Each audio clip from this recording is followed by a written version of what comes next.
Okay, yeah, thank you very much, everyone, for coming today, despite of the storm. So basically today we have a very basic lecture with basic material with virtualization and data center design. Someone knows already about virtualization, maybe from other courses, basics of VMware, hypervisors, and so on. Okay, just a couple. Okay, good. Then it's good that we brush up this knowledge a little bit here in lecture 4, and then we bring it, of course, into perspective into the course as a very basic technology. What basically is the idea with the data center design with it. So let's start by reviewing, however, what we did in lecture 3.1, which was a practical lecture, if you remember, so very full slide, but in a way it captures the essence, how you do machine learning properly. We started a little bit here on the top left, which you see we wanted to have a binary classification problem of restaurants that will fail or pass a food inspection. We said there are lots of bodies of text which says dishwashers always, very bad and ugly shape. The food is not in good quality, etc. So there are hints in the data that tells us a pattern that probably with too many negative things, they will fail the food inspection. We, however, also realized that these kind of binary classification problems should usually have 2 classes, but we see here that basically there were different classes. When we look at it, it looks initially nice, but if you remember in the course, we had failed basically then PAAS with conditions. Basically the enterprise was not reachable, not foundable, and lots of different things. And this is something what you always need to check, even if you have a small glimpse in the data. Here we take a data frame and show the first 5 items, but we have learned with a distinct feature then in the script that you basically can see what are then really the classes for an example, so that you can really check if you can apply a binary classification problem. Right, then we said this is something what we did in the area of supervised learning. That means we have always an input X vector, which is our data set, combined with a label Y, who is then basically our guided label, ground truths. There are many names for it, but in the end, it determines a class of basically this particular data item. The number, of course, of this vector in the dimensionality can really be, high dimensional space. In bioinformatics, we have very high dimensional space. It's very tough to work on this. But in the end, we learned basically with a bit picking the data out of this data set wisely and combining perhaps some classes, then I can apply my binary classification problem. However, we learned also that usually a machine learning problem always has to be cut off test data and training data. And this is just a half truth. Maybe in Anna's course or somewhere else you go, you will learn there's even validation sets you take away, right? If you swim in data, usually you would take 5 validation sets, throw them in the corner for model selection, for parameter selection. Usually you don't always have that in science. So we do tricks like cross-validation. So reusing the training data and have a very small bias with this. But this is something what a proper machine learning course has to teach.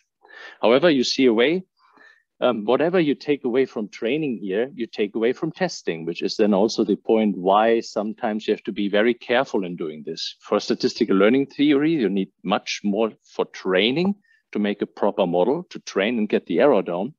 But for making it right out of sample to test if you're really right, you need much more test sets. So you see there's kind of a trade-off you have to do. How much training you basically apply and how much test you really want to have. Anyway, so I think another course will teach you then, hopefully the more core basic, you want to put an emphasis here on logistic regression in the cloud. So in the end, we learned that in order to use, let's say, one of the models, we picked one of our kind of hypothesis sets. So we had this nice overview, basically, of all the machine learning ingredients as an overview for you, what you always need in machine learning. And this hypothesis set was something which is our skill set. We have a big toolbox. We say, okay, there's this particular problem, and we pick support vector machines. Or we basically pick neural networks. We, in our case, have picked a very trivial classifier called logistic regression. It's the simplest or one of the simplest models you can find, but still relatively powerful, which is quite nice. It's in the realm of linear learning models. That means linear in weights. It's a very important thing. For instance, if you go to support vector machines and other, let's say, nonlinear models, still it captures nonlinear elements in the data by applying the sigmoid function, as we said, by squashing everything between 0 and 1, have a smoother curve. Still, it's just the hypothesis. We learned that the learning system, the learning really training the model, is then something different, right? That's always separate from each other. When you pick here support vector machines, you would have on the top quadratic programming. If you take neural networks of some sort, deep learning, you have basically backpropagation. These are all different elements of how you learn then, basically from these different models. And there are, of course, tweaks to it. And one in logistic regression that we used, you heard now incredibly often, was the SGD optimizer. Also, this is not fixed. You take Adam, you take Nesterov momentum, new ones, which are basically putting much more emphasis on maybe the speed you go uphill and downhill. Basically, there are lots of modifications, which sometimes work and sometimes not. And here, something like the learning rate you learned, and actually will also use in the assignment to steer a little bit a hyperparameter, how fast you actually go in the steps downhill by basically using the derivatives of the error function. So this is essentially now your tool set that you use. You have on the one hand, the error measure. You can always see, do you really improve? Because you have your labeled data set, right? That you can always put in and you see is the guiding Y the same that the logistic regression function right now delivers. If not, you could do things like a point-wise error measure or others that basically then show you the monitoring if the error knocks down. And over the time, basically through using this error measure that you see there, by using all the training examples batch by batch, you come to hopefully some of the function which is almost like G that approximates F, the original target function that we will never know on the top, hopefully best as possible. And the beauty thing that we learned in this practical example is there are lots of steps getting there. We have basically seen that on the other side, here we use different data transformation techniques. We're putting it in a hashing and then in a very tough, let's say, compressed feature vector to get the most representation out. And this is all a so-called pipeline. And this is a very popular element in machine learning. When you go to the industry, everybody talks about pipelines, right? Machine learning pipelines, because you have to put the data preparation, data selection, feature engineering, feature selection, all in this pipeline to train the model. Right? We have done this in a way by combining the classes with actually also then removing some classes where not enough samples were. And then the nice thing of this pipeline is once a model exists, you can use the same pipeline in Spark that we have seen to just reuse it for inference. Inference is not anymore model building. That means we have the model existing somewhere in memory, somewhere in the Spark cluster, for an example, and then can just use it. What a little bit this practical lecture also showed, hopefully, is the idea that you can always scale, right? If the data will be in terabytes and petabytes, we have the opportunity to just create more workers. The head nodes will be remaining constant, more or less. There will be one or two as a redundancy, maybe two, that manage all the work and doing the scheduling and so on. But the worker node should be scaling with essentially the data that you have. You have to pay for it. And there's not automatic scaling. I think it was a question by, I guess, you in the class here. Last time, it will not automatically scale in some of the deployments. In MS Azure, it doesn't. And Elastic MapReduce in Amazon, it does. And it always depends on some configuration options. But of course, with this, and this is the key message to take away when you go now to the companies, remember, it costs, right? So this is now, if you have this Elastic capability, and suddenly you put a petabyte on the Apache Spark cluster and you suddenly enroll 60 worker nodes with very good memory, you pay 60 times that and that amount in the cloud. And this is, of course, a cost factor which is very intense. And of course, one of the most biggest problems why sometimes even startups fail, because they overlook basically how much expensive the cloud really is in 24/7, right? When it's really again and again production every day. So this was a 101 in machine learning, admittedly relatively high level, still capturing the building blocks that we will, of course, reuse here in the course for cloud computing again and again. When we come to neural networks in lecture 6, I will just reuse the same diagram and show you how it transforms to neural networks. The basic remains the same, just a new model. Now, doing this was, of course, the idea of prepping you a bit for assignment 1. I hope all of you have a little bit already worked on this. Tomorrow, we want to discuss it in the 3rd course hour. There's not a final submission tomorrow. It's just, initial submission that I see that you started. And we will discuss questions, problems around assignment 1 tomorrow in the 3rd course hour. But please work a little bit on it so that you have maybe some good questions. We can talk in the 3rd course hours about it tomorrow.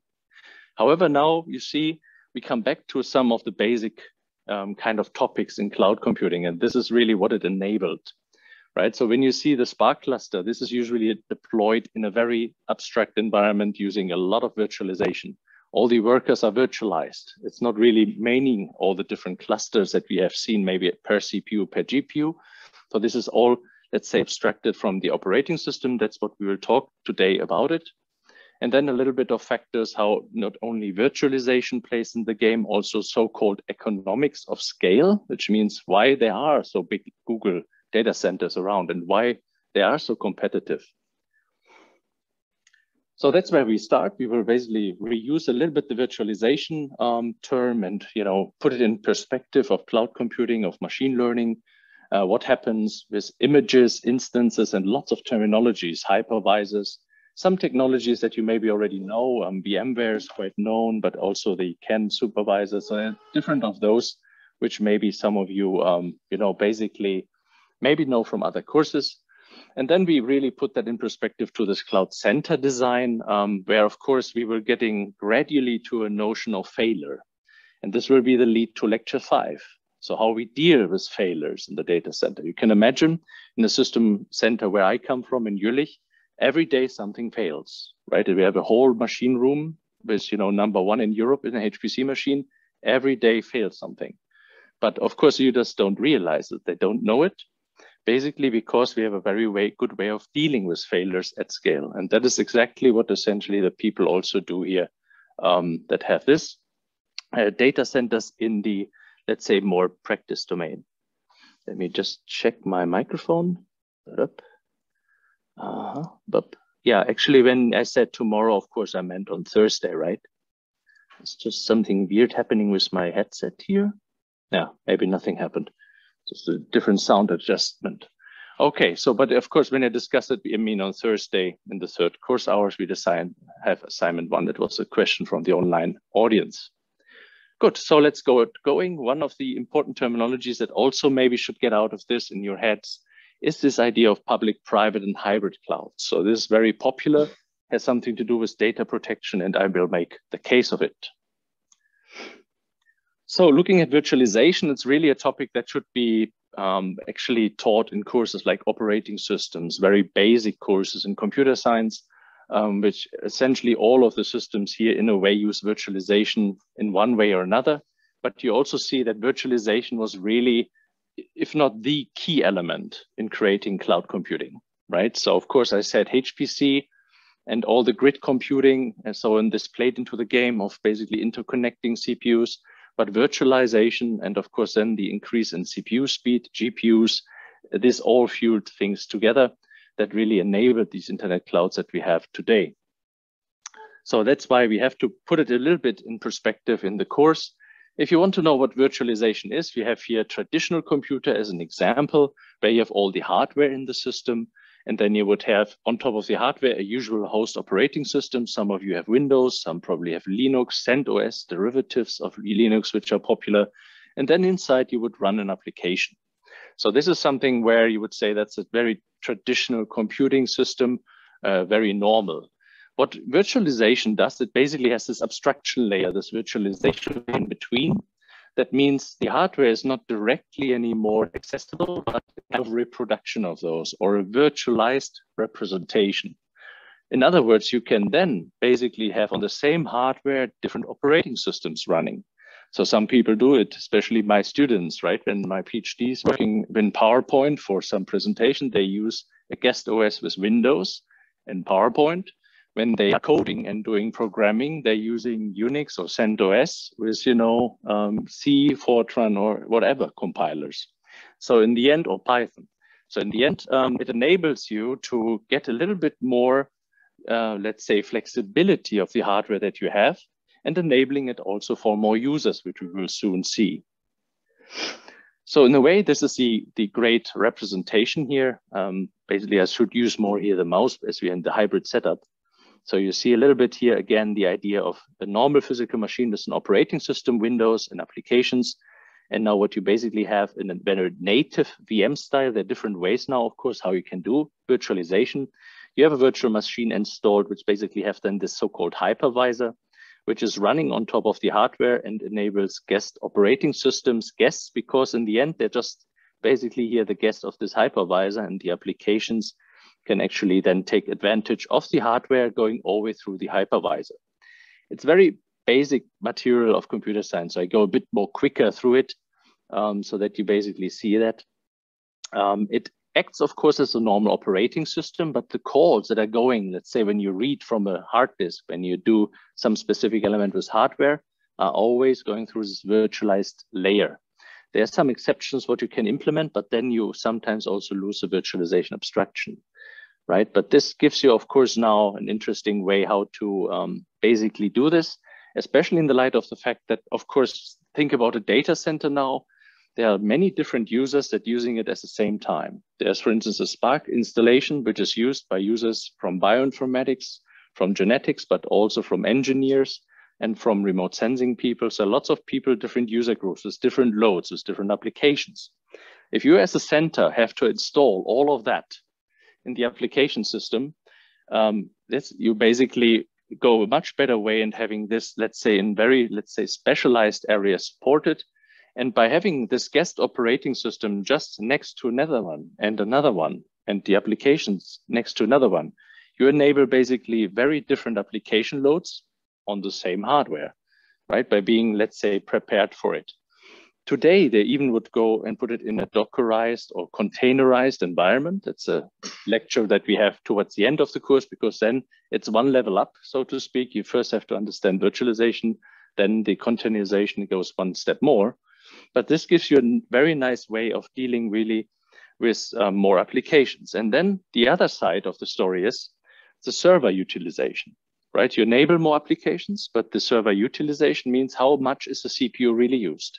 And let's say the bioinformatics group is going for 1 week vacation to Lögervatten to see the fish, then the server is unused because, you know, it's their cluster. But if you have now virtualization and you have also the engineers working on it, they basically can keep it running by reusing the same kind of centralized resource. And this is a little bit the idea of increasing the server utilization by just throwing other virtualized images on the hardware, while the hardware is shared with everyone. Of course, the guest OS could be very tuned to very specific application needs, but enables us in a way then very different users in very different applications or operating systems. There are some that prefer Windows over Linux and so on. And this is all basically possible because the VMM, the hypervisor, will abstract from these needs. Now, this is, let's say, a very trivial scale there. Now, think about, of course, what happens in a data center. It needs to be much more scaling. I'll show you this in a minute. But before we do this, just common operations with virtual machine managers to understand now why this is so beneficial. So we talked about this multiplexed VMs when I said not only engineers should working there. Basically, there should be maybe also bioinformatics working there. So you can put, let's say, on one hardware, different virtual machine hypervisors, definitively, but also there you can have this different operating systems in parallel working with different applications. It's a kind of multiplexing idea of using virtual machines. Then you have this kind of suspension. The beauty thing is with virtualization, you kind of abstract from storage as well, from memory. And then with this, you have everything you need already packaged so that you can just dump it to disk, which is very nice. So the current state of a VM can be just, you know, stored to disk, and anytime when it's needed again, reloaded with the same state of computing. This is, of course, a very good idea in several different applications, but enables also, of course, that when running the resource and it's not needed, you maybe can dump it to disk and just restart it when it's really needed, without, you know, reopening everything, reopening all the application states and so on. Then, of course, the same as this counter operation here you would do once it is stored, you can resume it. Maybe you do it on another hardware because it's a virtualized resource, right? So you can put it just on another resource very easily. And live migration is now one of the key elements when I said in the beginning of the course, when you go to faults in the data center, errors. So let's assume that one hardware is failing, which is actually daily in large data centers. Then what you can easily do, you instead of dumping it to disk and resume, you just basically perform a live migration of the VM to another hypervisor. And while the hardware gets out of business, you already see this usually in the log files as the server is dying. Either the CPU is not working, overheated, or the memory has problems, or the storage has problems. So basically it enables you another way how really cloud computing and data centers now take advantage of this virtualization by doing live migration, essentially a lot of time in the back. The users don't see that. And that is, of course, one of the key benefits, right? Here's an example. When you are a user, you basically do a pre-migration, a reservation. You basically do the details of that is actually not so important, but you have some downtime suddenly. And basically you see a little bit here in the log files that there's, let's say the performance is really bad. So what you do when you see, and the indicators see that the kind of response is getting slower, you already, let's say, prepare the pre-migration. And in the way, when it starts really getting totally down, right? In this time, you really make the live migration. And with this have just milliseconds of downtime, because it could always be that exactly the CPUs you're working on is overheated, it will fail. But with having the virtualization layer, you can protect and secure it and hopefully run on another hardware device. And this is how big data, basically on cloud data centers these days are, operated on. There are, of course, very many nuances to that, but in the end, it all reflects to similar issues, migration issues, and so forth. We have done this indirectly already with the virtual appliance that you can do basically with the research groups we have done in MS Azure. There we had a very specific one, but you can also create them there. We call them then virtual appliances. Once you have the image instantiated, then we call it VM instances, right? So they have really running one. But of course, you can run 2 or 3 or 10 or 20 from these VMs, which is another beauty. The VM is just a prepared way of applications of an operating system bundled together as image. And then you have the image available. And this is in all the different clouds. We'll talk about it again when we have infrastructure as a service much more in detail. But then essentially the beauty is you can configure it as you want, as you like. And of course, here you see one example. Also, you can switch to different operating systems. You have here a kind of virtualized resource you want to have. And then you can pick the operating system, a Debian server, Windows 10 server, and so forth. And that's very similar, but of course, each of the instances, the images, they cost also, right? It's a layer on top of the CPU, so there's also some payment with it. And yeah, exactly, that's what I also said already. The image is a nice way of preparing it. And here's now the counterpart to it. There you can, of course, modify it, what basically is the operating system you want to have inside this particular image. And then you can grant many, many different instances. But of course, for every instance you employ on the real running CPU, you have to pay. And there are templates around where you basically can see what you can choose. This is just an overview of different, let's say, more sub-ideas of virtualization. We don't go too much into this in this course. Now, a normal operating system course should basically handle things like full virtualization, para-virtualization, hypervisor. We address this minimally because, of course, you can imagine sometimes virtualization is really not really very good because it abstracts completely from the resource, and maybe some operations you want to keep and really grab the hardware directly instead of being virtualized. Also in terms of speed, and this is, of course, something to think about. Here's one example of a virtualization technology. I don't know, have you heard from Zen? Maybe some of you, Zen? Okay. Well, it's one of the, let's say, used one in the open source domain very much, which essentially puts something in concrete perspective. You have seen from the abstract pictures, but it's the same thing. You have all the different hardware devices sitting neatly here below. You have the virtualization layer, then, which is this VMM, which is Zen. And then you do different elements in different applications. You do a Windows version, a Linux version, and have there all your different applications in. You can change different domains, basically server applications versus UI applications. It's very flexible, and you can combine it. You can store it to disks, and a very nice technology. You see there are less yellow blocks because I think virtualization is not really completely the topic of my course. It's just a basic topic you need to know to really understand cloud computing. So these are just examples. If you go to other technologies for virtualization, you find the same thing. Here's another example of how basically all these calls are actually transmitted, where you have, again, the host computer. And of course, as a user, you usually trigger always essentially the things which should be directly going to the hardware. But usually you go always one level down, but in some specific modes that you can employ, you can of course also reach the computer hardware. So you can stimulate a little bit depending on which technology you have, the roles and actually what's really happening in these different levels. So all in all, an extremely interesting technology. I could talk about basically all lecture series through. I guess there's lots of material to maybe make a complete course just on virtualization because it has so many facets these days. For us, however, it would be more interesting to think about how it grows now big, right? To big data, to large data centers. So let's review a little bit what we discussed. Here's another representation, what I already discussed about. Some of the applications maybe want to take the direct host operating system. Some of them want to basically use a virtualization layer. So this is something where they have a kind of host operating system. Let's say they have a Linux or a derivative, a Debian or CentOS. And on that, they use then the virtualization. That's also possible. It does not have to be always on the hardware level, right? People using this, for instance, with Windows a lot. They have a Linux for programming, for working on their sciences and so on. But for presentation, they have a, let's say, VMware or some hypervisor that they use then for Windows and then do their applications with PowerPoints or presentations or for using Excel for analysis and so forth. So it does not be on the same level necessarily. You can put one into the other, more or less. But then we talk a little bit about that this is something we call a host operating system, right? There's a bit a different naming issue, terminology.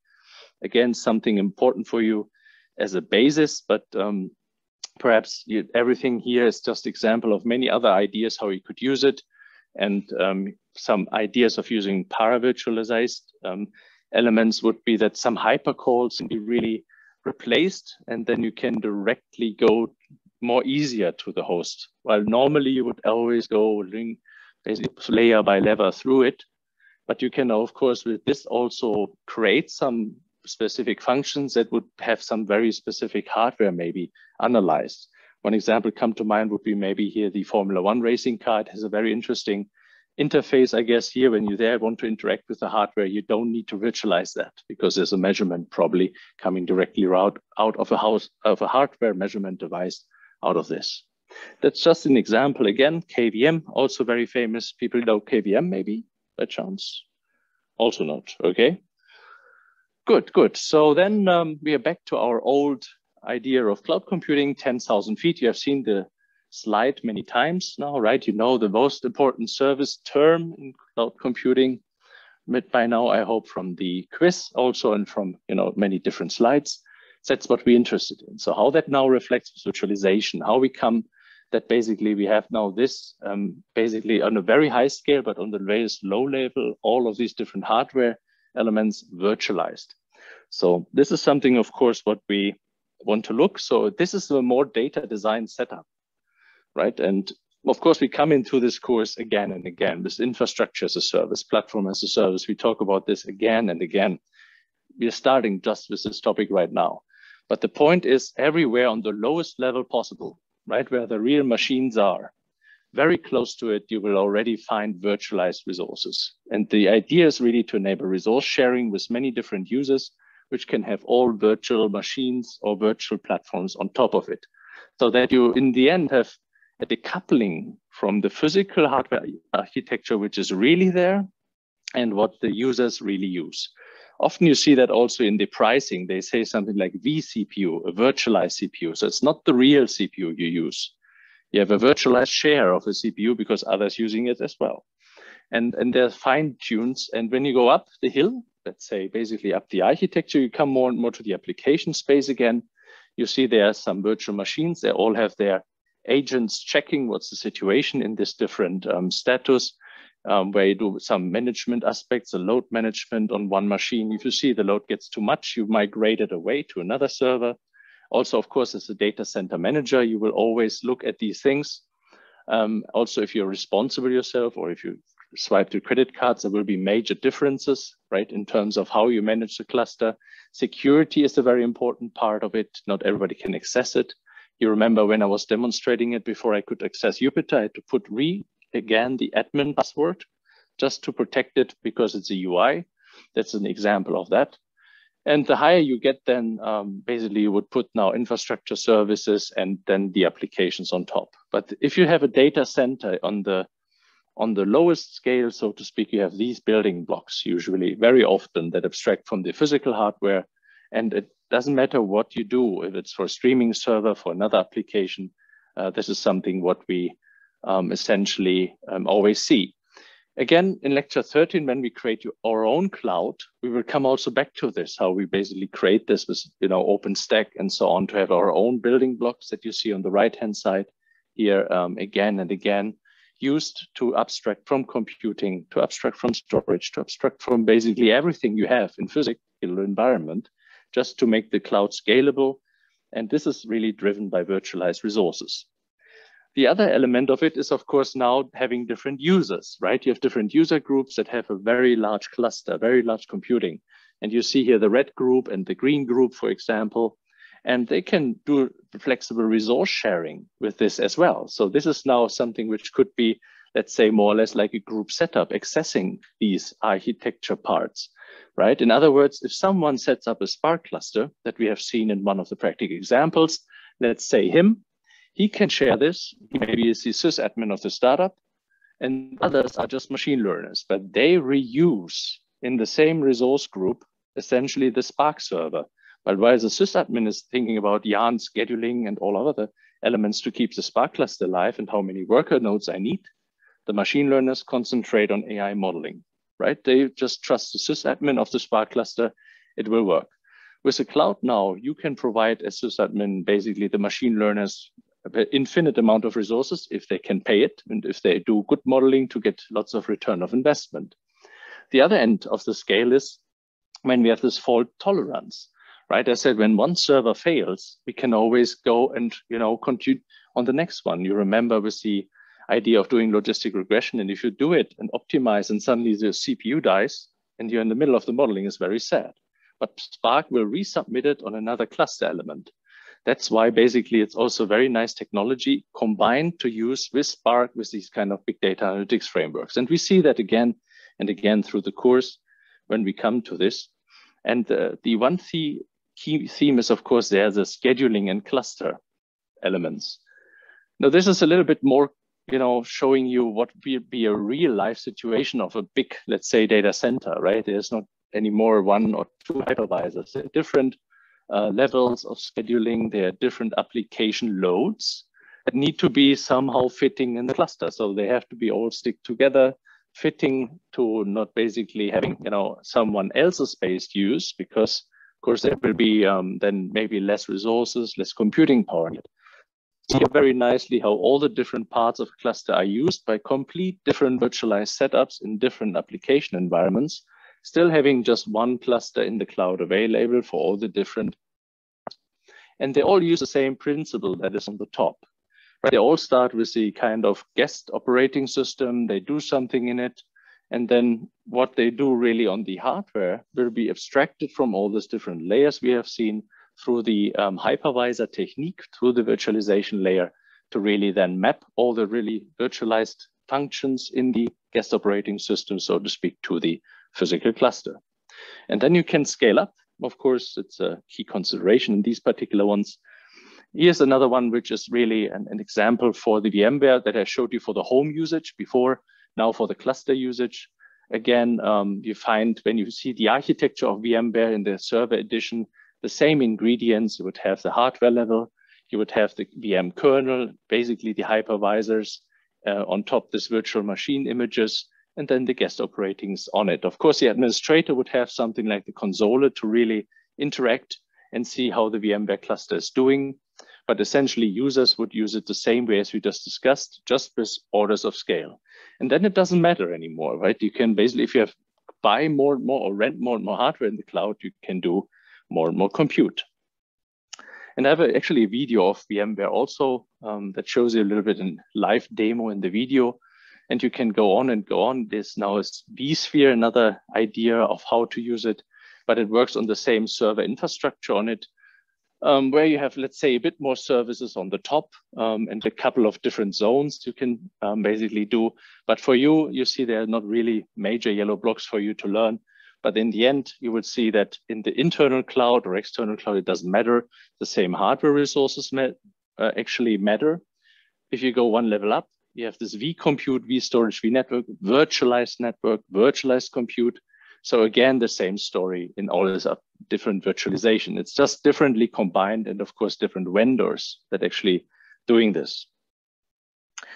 And this is, I think, the key basis for virtualization. I show you the video because I think it has some effects of thinking about how you can conceive this. I think it's a very good introduction. Again, just a disclaimer that I'm not paid by VMware, of course, but it is a nice video to show you an overview.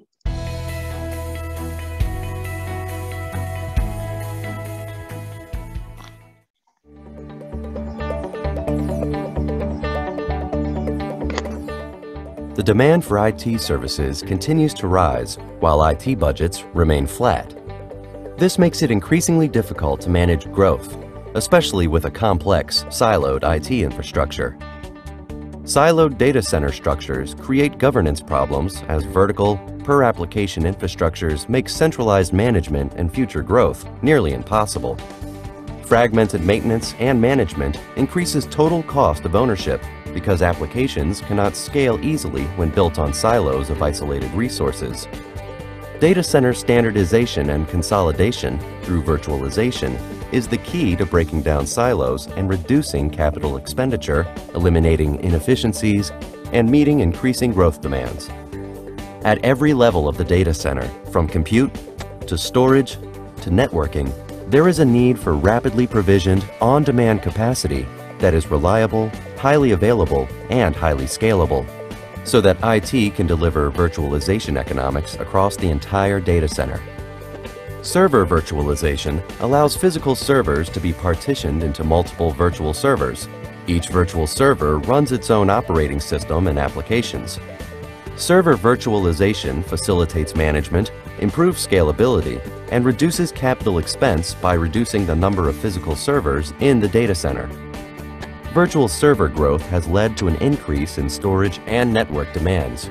To keep up, the proven principles of abstraction, pooling, and automation can be applied to standardize the storage and network layers. With software-defined storage, physical storage is decoupled from the virtual workloads. Storage resources are then abstracted to enable pooling, replication, and on-demand distribution for higher availability. The result is a storage layer much like that of a virtualized compute. It's standardized, aggregated, flexible, efficient, and scalable. With software-defined networking, the logical network is decoupled from the physical network topology. This allows IT to treat their physical network as a pool of transport capacity that can be consumed and repurposed on demand. The result is multiple logical networks that can be dynamically provisioned and managed, all utilizing the underlying physical network as a simple backplane.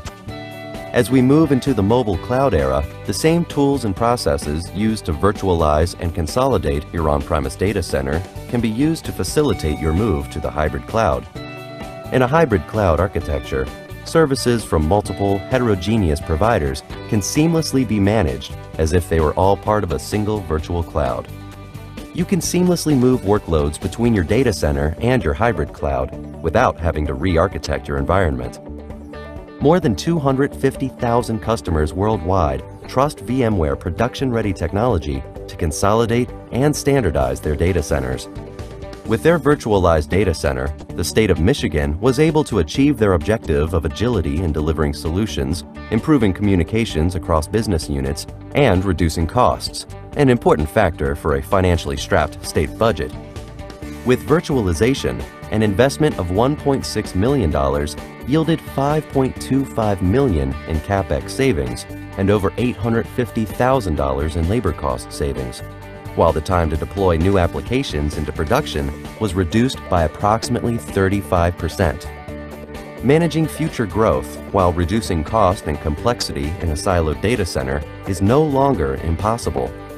Data center virtualization and consolidation helps your IT team reduce capital expenditure and eliminate inefficiencies, en route to meeting increasing growth demands and delivering virtualization economics across the data center. and ultimately expanding to the hybrid cloud to open the door to new services and business innovation.